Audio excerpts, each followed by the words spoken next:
यही नौटंकी करेंगे, आते रहेंगे, जाते रहेंगे। जब सीजन आता है, जब चुनाव आता है तो आते हैं, दिखाते हैं, चले जाते हैं। नाला का समस्या है, साफ सफाई की समस्या है, ये सभी अभी शून्य स्थिति में चल रहा है। हम आप बताइए, जो लगता है कि एक एमएलए को सबसे पहले करना चाहिए सीतामढ़ी के लिए, पुनौरा धाम का विकास हो रहा है, उस तरह से जानकी मंदिर का भी विकास होना चाहिए था।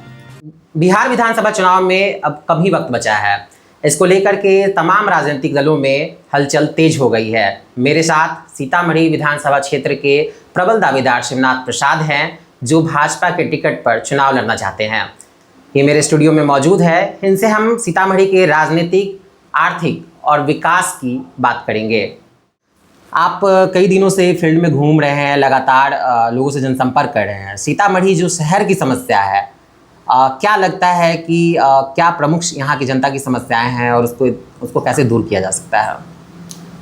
सीतामढ़ी में तो सबसे पहले जो रोडवेज की समस्या है, उसके बाद जाम की समस्या है, नाला का समस्या है, साफ सफाई की समस्या है, ये सभी अभी शून्य स्थिति में चल रहा है।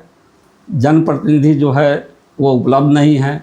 लोग अपना समस्या किसको सुनावे, यह बहुत बड़ी समस्या है। अभी आप देखें, यो पानी का जो आपदा आया, लोग पानी के लिए तरस रहे थे, इधर उधर भटक रहे थे, कोई पूछने वाला नहीं था। उस समय मैंने 5 टैंकर के सहारे यह संकल्प लिया कि जब तक पानी उपलब्ध नहीं होगा, जब तक पानी का स्तर ऊपर नहीं आ जाएगा, जब तक पानी चापाकल में उपलब्ध नहीं हो जाएगा, तब तक हम लगातार पानी बांटते रहेंगे। और लगभग 10 दिनों तक 10 लाख लीटर पानी बांटे और तब मैया का कृपा हुआ, वर्षा हुई, पानी का जलस्तर ऊपर आया और इससे लोगों में खुशी का माहौल है। लोगों ने कहा कि जनता को ऐसे ही जनता के साथ, जनता के समस्या पर सामने आकर के मदद करना चाहिए। क्या लगता है आपको, जो शहर में जो नगर सरकार है या फिर यहाँ के जो जनप्रतिनिधि हैं, वो लोग पानी का टैंक नहीं पहुँचा पाए, आपको अपनी निजी कोष से इस तरह का व्यवस्था करना पड़ा? कितना लोगों को जो है, लोगों के लिए कितना दुखदाई है? बहुत दुखदाई है। सभी जनप्रतिनिधि का अपना कर्तव्य बनता है कि जो जनता की जवाबदेही मिला है, जनता ने उनको चुना है, उनको भी इन तमाम समस्याओं के लिए आना चाहिए आगे। और हम एक जनप्रतिनिधि होने के नाते, जन सरोकार के वास्ते हमारा जो फ़र्ज़ हुआ, उस फ़र्ज़ को हम निभाएं और लोगों के बीच के जा कर के उनका समस्या सुने और पानी बांट करके लोगों को हम अपने तरफ से राहत पहुंचाएं। चूँकि सीतामढ़ी विधानसभा में जानकी मंदिर और पुनौरा धाम आता है, सीतामढ़ी शहर के कई लोगों की भी ये भी मांग रही है कि जिस तरह से पुनौरा धाम का विकास हो रहा है, उस तरह से जानकी मंदिर का भी विकास होना चाहिए था। तो अभी आप देखें, लगभग 1000 करोड़ के लागत से भव्य और दिव्य मैया सीता का मंदिर जो बनने जा रहा है, उसका शिलान्यास यशस्वी गृह मंत्री श्री अमित शाह जी और माननीय लोकप्रिय मुख्यमंत्री श्री नीतीश कुमार जी के द्वारा 8 अगस्त को भूमि पूजन हुआ है। अब यहाँ सीतामढ़ी में विकास की नदियाँ बहेगी। पहले वाला सीतामढ़ी नहीं रहेगा जो अभी तक है। अभी 4 लेन, 6 लेन और रेलवे स्टेशन जो उसका जो विकास है वो हो रहा है और मैया का भव्य मंदिर का निर्माण होगा और चारों तरफ से विकास ही विकास होगा और इसमें रोज़गार का सृजन होगा। अब बहुत बड़ा परिवर्तन, जिस तरह अयोध्या में भगवान राम का मंदिर बना, उसी तरह से हमारे मैया का भी अब मंदिर बनने का रास्ता साफ हो गया है। जो हम लोग का जुगों जुगों का सपना था कि सीतामढ़ी पूरे विश्व में एक यही स्थान है जहां माता सीता जमीन से, धरती से प्रकट हुई थी। यह अद्भुत पावन नगरी है और इस पर आदरणीय प्रधानमंत्री जी का और आदरणीय अमित शाह जी का ध्यान गया है। निश्चित रूप से आने वाला समय बहुत ही विकसित सीतामढ़ी होगा और विश्व के मानचित्र पर नज़र आएगा। जानकी मंदिर को लेकर के लोगों की मांग है कि उससे भी डेवलप किया जाना चाहिए, क्या लगता है आपको? जानकी मंदिर भी निश्चित रूप से डेवलप होगा। जब विकास की हवा बहेगी, विकास की बयार बहेगी तो चारों तरफ आएगी और पूरा सुंदर और साफ स्वस्थ और ये जाम मुक्त शहर आने वाला समय में बनेगा, यह हम बताते हैं। और यह समय अब दूर नहीं है जब हम लोग का सपना साकार होगा और विकास ही विकास दिखाई पड़ेगा। जब आप रेलवे से रिटायर हुए, फिर उसके बाद राजनीति में जब कदम रखे, तो आप ऐसा देखा गया कि आपने शुरुआती दिनों में कम्बल का वितरण किया था। कहाँ से इसकी शुरुआत की और कहाँ से ये आइडिया आया समाज सेवा का रिटायरमेंट के बाद?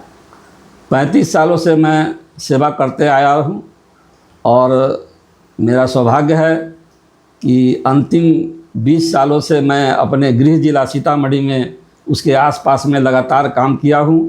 मैं लोगों को जन भावना को जानता हूँ। मेरी वाइफ भी जिला पार्षद रही है और जनता से जुड़कर जनता के बीच रह करके उसी गांव गवाई में रह करके मैंने सब चीज़ देखा है, गरीबी को झेला है, भोगा है और उसको महसूस किया है। तो गरीबों का क्या डिमांड है, गरीबों के साथ कैसे खड़ा हुआ जाता है, उसके दुख सुख में कैसे शामिल हुआ जाता है, ये मैं भली भांति जानता हूँ।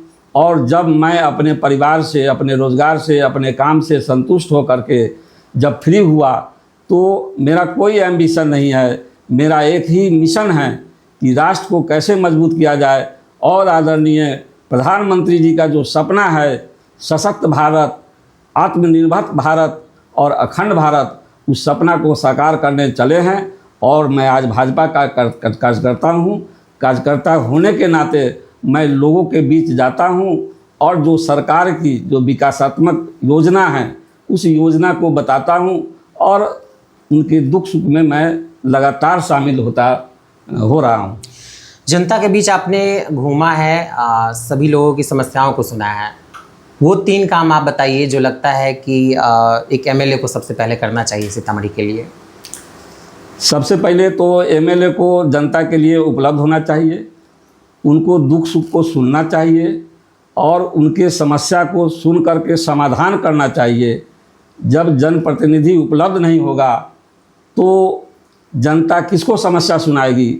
और मेरा मानना है कि यह शहर 10 सालों से विधायक विहीन है, जिसके कारण लोग त्रस्त है, कोई सुनने वाला नहीं है, गरीब बेचैन है, उनकी समस्याएं लगातार सामने आ रही है। और कहे तो क्या कहे, मैं जाता हूं तो लोग कहता है कि आपके जैसे लोगों को हम लोग के बीच आना चाहिए, जनप्रतिनिधि बनना चाहिए। और मैं कहता हूं कि अगर पार्टी मुझे लड़ने के लिए, चुनाव लड़ने के लिए कहेगी तो निश्चित रूप से हर कार्यकर्ता भाजपा का तैयार रहता है, मैं भी तैयार हूँ। और जनता का जो प्यार, स्नेह और आशीर्वाद मिल रहा है, ये सब आप लोग जानते हैं कि किस तरह से बेचैनी है। और मैं वो मौका मिले या ना मिले, मैं जनता के बीच हूँ और रहूँगा, मैं ये बताता हूँ। डेवलपमेंट को लेकर के सीतामढ़ी में क्या काम सबसे पहले करना चाहेंगे? सबसे पहले तो आप देख रहे हैं सड़क जो है, शहर का जो सड़क है, ये गौशाला से अंबेडकर चौक देख लीजिए, यहाँ से जो भव्य मंदिर है वो हलेश्वर स्थान, वहाँ का हालात देख लीजिए। और अंबेडकर चौक से चले जाइए उधर मेन रोड जो बांध का है उसका भी हाल देख लीजिए। आप चले जाइए गौशाला से जो वो रोड खैरवा का गया है, ये सभी तमाम जो है ये हॉट लाइन है शहर का, इसको सबसे पहले विकसित होना चाहिए था। और यह दुर्भाग्यपूर्ण है कि सीतामढ़ी एकदम उपेक्षित रहा है और जिस कारण सभी यहाँ के लोग, यहाँ के जनता त्रस्त है। और वही सब कारण है जो कि जाम चारों तरफ लगता है, हम लोग दिन रात उसका भुगतान हो रहे हैं। आपने इतनी सारी समस्याएं बताई, अभी वर्तमान में आपकी सरकार भी है और संयोग से नगर में भाजपा के विधायक भी है। क्या लग रहा है आपको कि उन्होंने काम नहीं किया है? काम किए हैं या नहीं किए ये सब देख रहा है लोग। सबसे पहले तो लोग कहता है कि उपलब्ध नहीं है, कहाँ है हमको पते नहीं है। और काम अगर होता तो ये शहर की हाल ये नहीं होता। तो 5 साल समय मिला है, इनको काम कराना चाहिए था और नहीं कराए हैं, तब तो जनता नाराज़ है। जनता क्या कर रही है वो साहब आप लोग खुद जानते हैं। होली पर ओवरब्रिज बनने की भी बात हो रही थी, वो भी अब तक तैयार नहीं हुआ। ब्रिज अभी समय लगेगा बनने में, वो काम हो रहा है। अब हम लोग को जो सरकार है, जो एनडीए की सरकार है, उनका विशेष नज़र सीतामढ़ी पर है। जो भी विकास का काम बचा हुआ है और ऐसा विकास होगा कि यह दुनिया के लोगों के द्वारा दुनिया के मानचित्र पर यह नज़र आएगा और देश विदेश से जो यात्री आएंगे, जो श्रद्धालु आएंगे, तो यह सीतामढ़ी का विकास होगा और कुछ काम बचेगा नहीं। 3 साल के अंदर में इतना विकसित यह शहर होगा। वो ओवरब्रिज भी बन जाएगा, रेलवे स्टेशन भी विश्व स्तरीय बन जाएगा। जो रक्सौल से और हल्दिया जो रोडवेज है वो जो पास हो चुका है वो बनेगा। गोरखपुर से अयोध्या से राम जानकी पथ का वो निर्माण हो जाएगा और ये गोरखपुर से गुवाहाटी वो भी रोड का निर्माण हो जाएगा। इसलिए चारों तरफ से विकास होगा। अब कहीं कोई चिंता, और ख़ास करके संजोग से हमारे आदरणीय एमपी साहब देवेश चंद्र ठाकुर जी पूरे जी जान से लगे हुए हैं। और आपने देखा रीगा मिल भी चालू हो गया। अभी जो शिलान्यास हुआ इसमें एक अयोध्या के लिए विशेष गाड़ी मिली और यहाँ रेलवे अब 4 लाइन बनने जा रहा है, 2 लाइन बनेगा। उसके बाद में गुड्स का अलग रीगा में और गाढ़ा में बनने जा रहा है। वहाँ यहाँ वॉशिंग पिट बनने जा रहा है। दिन रात हमारे एमपी साहब सीतामढ़ी के विकास के लिए लगे हुए हैं और निश्चित रूप से हम सभी का जो सपना है वह पूरा होकर रहेगा।